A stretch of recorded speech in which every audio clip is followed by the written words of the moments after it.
എന്നെ കാണുമ്പം നമ്മളൊന്നും പ്രതീക്ഷിക്കാത്ത പ്രായത്തിലുള്ള കുട്ടികൾ പാർലമെൻറ്റ് ഇലക്ഷൻ എങ്ങനെ വരും, ജയിക്കുമോ? എൻ്റെ ലൈഫിൽ ഇതിലേറ്റവും ഈ ഒരു ഒരു എന്താ പറയുന്ന ഒരു ആകാംക്ഷ ഈ പ്രായത്തിലുള്ള കുട്ടികൾ, അതൊക്കെ ജനാധിപത്യത്തിൻ്റെ ഒരു വലിയ വിജയമാണെന്നാണ് എൻ്റെ വിചാരം. ഇനി റിസൾട്ട് വരാൻ ദിവസങ്ങൾ മാത്രം കാത്തു നിൽക്കെ പിള്ളേര് വരെ നമ്മുടെ കൊല്ല MLA ട്രോളി തുടങ്ങി.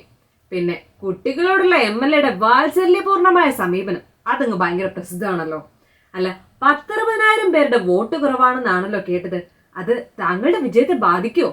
മാത്രമല്ല, ഒരു കാര്യം കൂടെ ചോദിച്ചോട്ടെ, ഇനി എങ്ങാനും തോറ്റ രാജിവെക്കുമോ MLA? ആ വോട്ട് മുഴുക്ക UDFൻ്റെ, ആ 7% UDFൻ്റെയാണ്. ഞങ്ങളുടെ വോട്ടിന് ഒരു കുഴപ്പം വന്നിട്ടില്ലെന്നാണ് നമ്മളുടെ വിശ്വാസം. എൻ്റെ അടുത്ത് ഒരുപാട് പേര് നിങ്ങളെക്കാട്ടിയും ഷ്രൂഡായിട്ടുള്ള ആൾക്കാർ എൻ്റെ അടുത്ത് പറഞ്ഞിട്ടുണ്ട്, അന്തസ്സുണ്ടെങ്കിൽ, അഭിമാനമുണ്ടെങ്കിൽ രാജിവെച്ചിട്ട് വേണം നിൽക്കാൻ, എന്നാൽ മാത്രമേ. അയ്യടാ, നല്ല കൊയ്ത്ത്. അത്രേ ഉള്ളൂ. വോട്ട് കുത്താത്ത ആൾക്കാരെല്ലാം UDFക്കാരായിരുന്നുവെന്ന് MLA അറിയിച്ചത് കൊണ്ട് ഒരാശ്വാസമുണ്ട്. പിന്നെ രാജി അത് പ്രതീക്ഷിക്കേണ്ടെന്നർത്ഥം. അന്തസ്സുണ്ടെങ്കിൽ രാജിവെക്കണമെന്ന് പറഞ്ഞിട്ട് അനങ്ങിയില്ല. പിന്നല്ലേ നിങ്ങളുടെ ഒരു ചോദ്യം എന്നാണ് നമ്മുടെ MLAയുടെ ഒരിത്. മുകേഷ് അണ്ണന്റെ റോള് കഴിഞ്ഞ സ്ഥിതിക്ക് അടുത്തതായി വേദിയിലെത്തുന്നത് കൊല്ലത്തിന്റെ മുത്തായ നടൻ കൊല്ലം തുളസിയാണ്. വിഷയം 1. ക്യാൻസർ എന്ന മഹാരോഗം പിടിപെട്ട് എനിക്ക് കൂടുതൽ നാൾ ജീവിച്ചിരിക്കുന്നുള്ള പ്രതീക്ഷയൊന്നുമില്ല. ഇനി കൂടിപ്പോയാൽ 10, 20, 25 കൊല്ലം കൂടെ ഞാൻ ഇരിക്കുന്നു. എന്റെ കൂട്ടിന്, എന്റെ ശക്തിക്ക്, എന്റെ ബലത്തിന്, എന്റെ രക്ഷകനായിട്ട് യൂറിൻ വെള്ളത്തോളം കാലം ഞാൻ നിൽക്കും, ഉറപ്പാണ്. നിങ്ങൾക്കും നമുക്ക് അന്ന് കാണണമെന്നുണ്ടെങ്കിൽ നിങ്ങൾ ഇപ്പോഴും മൂത്രം കുടിച്ചു തുടങ്ങി.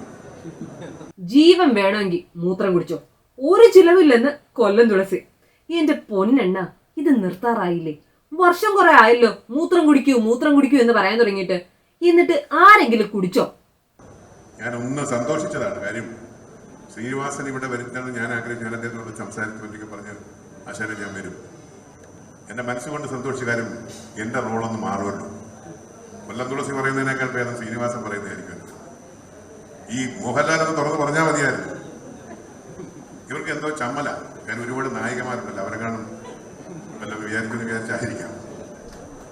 യു മീൻ മോഹൻലാലും ശ്രീനിവാസനും ഒക്കെ ഇത് കുടിക്കുന്നാണോ? ആഹാ, അത് പുതിയ അറിവാണല്ലോ.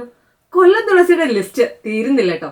പല രാഷ്ട്രീയ നേതാക്കളും മുഖ്യമന്ത്രിമാരും ഒക്കെ ഈ ലിസ്റ്റിൽ ഉൾപ്പെടുന്നുണ്ടെന്നാണ് കൊല്ലം തുളസിയുടെ ആഹ്വാനം.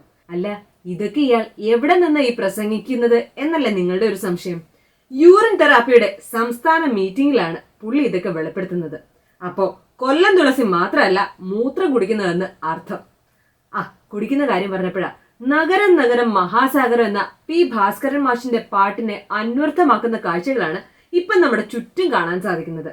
കത്തി നിൽക്കുന്ന വെയിലിൽ പെട്ടെന്നൊരു പെരുമഴ, അതോടെ റോഡ് തോടായ അവസ്ഥയാണ് ഇപ്പൊ നമുക്കുള്ളത്. പിന്നെ എറണാകുളത്ത് എവിടെ വെള്ളം പൊങ്ങിയാലും കൊച്ചി വെള്ളപ്പൊക്കം എന്ന സ്ഥിരം പല്ലവിയുണ്ടല്ലോ, അതിവിടെ വേണ്ടെന്ന് കൊച്ചി കോർപ്പറേഷൻ മേയർ ശക്തമായി താക്കീത് ചെയ്തിട്ടുണ്ട് കേട്ടോ.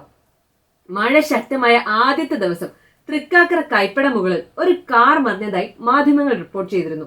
എന്നാൽ അതിൽ വല്ല നടപടി ഉണ്ടായോ? മഴയല്ലേ, എന്തു ചെയ്യാൻ? പിറ്റേ ദിവസവും അതേ സ്ഥലത്ത് തന്നെ വീണ്ടും അടുത്ത കാറ് മറിഞ്ഞു. പിന്നെ പ്രതികരിക്കാതിരിക്കാൻ സാധിക്കില്ലല്ലോ. കാറ് വീണ ഭാഗം ഏകദേശം പറഞ്ഞ നമ്മുടെ തൃക്കാക്കര നഗരസഭയുടെയും കളമശ്ശേരി നഗരസഭയുടെയും മധ്യതായിട്ട് വരും.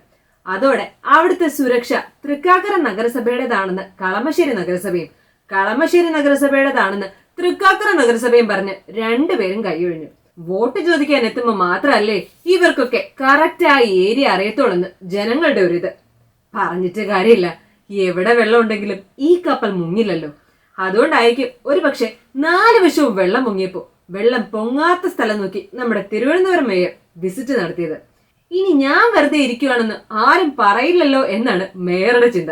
എന്തായാലും മേയർ എത്തിയിട്ടുണ്ടെന്നറിഞ്ഞ് അവിടെ ഓടിയെത്തിയ മാധ്യമപ്പടയ്ക്ക് മുന്നിൽ മുഖം പോലും നൽകാതെ മേയറുടെ ഗ്രേറ്റ് എസ്കേപ്പ് ആയിരുന്നു പിന്നീടുള്ള സീൻ.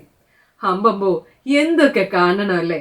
അപ്പോ ട്രോളും തള്ളും കൊള്ളും വെള്ളവും ഒക്കെയായി ചുറ്റും ഒരുപാട് കാഴ്ചകൾ കാണുമ്പോൾ കാണാൻ കണ്ടുമുട്ടാം.